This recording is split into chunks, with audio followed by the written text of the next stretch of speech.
I apologize if I sound congested and such. I've been having issues for the past couple of days, but I've gotten behind in video making, so here we go.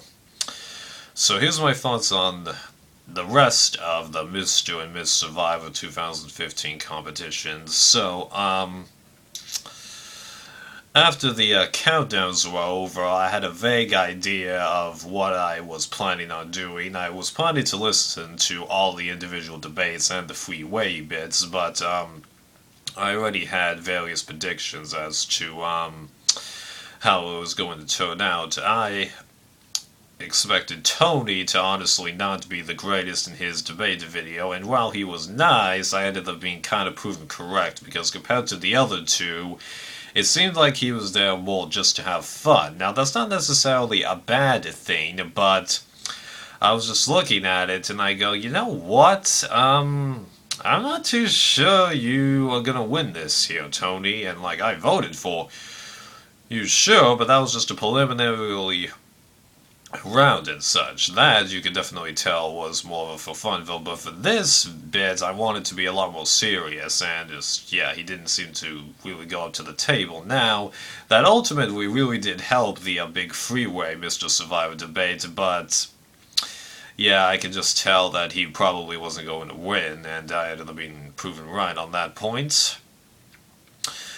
So Jeremy and Spencer, however, they attacked the debates a lot more seriously, but were actually pretty similar in all the wisecracks they did with Rob Sesternino, various campaign promises and such, and I honestly was having a tough time deciding who I wanted to vote for, although I will admit Spencer did drag out the impressions a little longer than he should have. Really, I skipped a little bit of it, and that Rupert impression, really?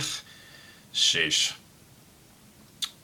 So that pretty much summarizes the individual bits, and as for that freeway debate, that was hilarious. Minus the fact that we spent like 12 minutes on that Mark guy that Rob brought in to take over the debate. I mean, like, I understand that it's a little tricky in Google Plus or Google Hangouts, whatever terms you want to use, to like shift control from one person to another, but I think that they would have been able to fix that. I mean, like, technical difficulties do happen, but it did kind of ruin the debate because it was just hilarious, although that didn't necessarily help me in my voting, let me tell you.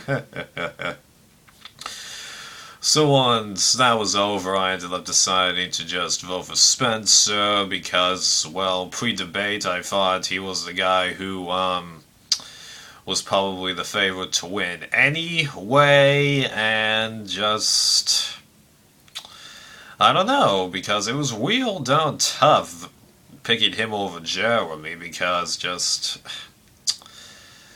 they were just so down similar. I liked both of them in their seasons, and campaign promises, laughed, nodded at the right moments, and just, yeah, that was tough, guys, but turns out I ended up with the majority crowd, and 60% of voters out there crowned him as Mr. Survivor, so, not bad. Turns out the favorite did come through, although, unlike Malcolm, I don't necessarily feel like he absolutely had a guarantee. Spencer did have to fight for this, he just managed to sway a lot of us over anyway. Yeah. As for Miss Survivor, well, I ended up being proven right that I couldn't really predict how it was going to go because, like, everybody was different in their debate videos. Because, like, Kelly, she had a very serious debate with a bunch of promises, showcasing herself a lot better than the edit she got in San Juan del Sur, even though I gotta admit, I consider myself a sort of diehard fan of Survivor, but I wasn't necessarily wowed by her. Hey, that's not a bad thing, okay? Really? I'm nothing against her. Okay? But it was nice seeing her, like, more serious side contrasted to, like, Tasha's all-out approach, even though I really thought that was pretty creative on her part, and I was pretty wowed by that, what does the fox say routine thing. I'm honestly tempted to rank that above Andrea's rap from last year's. I'm gonna have to rewatch and decide. Yeah. And then as for Natalie, like with Tony, she seemed to be doing a little bit of the funny approach, but unlike Tony, it did seem like that there was a little bit of method to her madness, per se.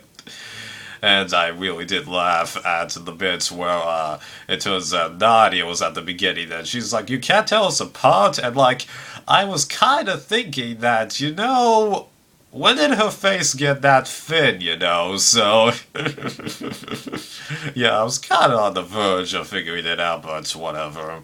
I'll admit though, it's not as bad that I was fooled compared to Rob Sesternino because he's already interviewed them for The Amazing Race, and I haven't seen those seasons of The Amazing Race because I've only seen the first two seasons, and when I start watching Amazing Race, I'm going to want to rewatch those seasons, alright.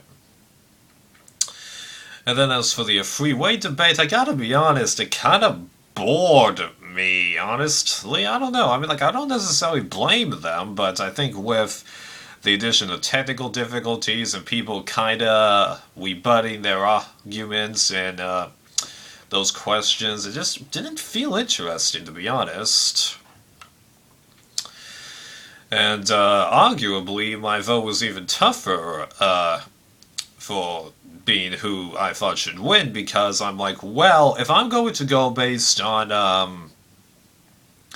gameplay, I'm gonna have to give it to Natalie. But if I want to go purely on like how you've done in this competition, I'm actually tempted to vote for Kelly. Or if I just want to just go, oh, what the heck, I'd vote for Tasha. And I was honestly thinking that after the debates and such, I thought Tasha had the greatest opportunity to be a third place. Turns out I was wrong on that, but it still ended up being pretty close because I think the percentages were 29.5, 34 versus 36, so somehow half a percent gets thrown away in there. But yeah, that's all pretty close, and yeah, 29.5, that's about as high as you can get when it's third place, although technically the highest you can get is just that a hair under 33, but hey, I'm not going to be that picky about that, so I was definitely right. Mr. Survivor, pretty straightforward, although I was surprised and amused by what happened, and Miss Survivor, everybody chose their own individual routes, and after even more thinking than Mr. Survivor, I just decided to go with Natalie. Why? I gotta be honest, I don't know. Yeah. So I ended up being proven right, but I gotta be honest, I honestly would have been fine with anybody winning either competition this year. It was just a lot of fun. We got a great final batch for both times. Everybody brought a different element to the table, and it was fun. Unlike last year, where I did have a favorite and felt like everybody was kind of different. That's not to say that last year was necessarily worse than this year, it was just different, okay? Okay, well, I think that sums it up, so, yeah, see you next time.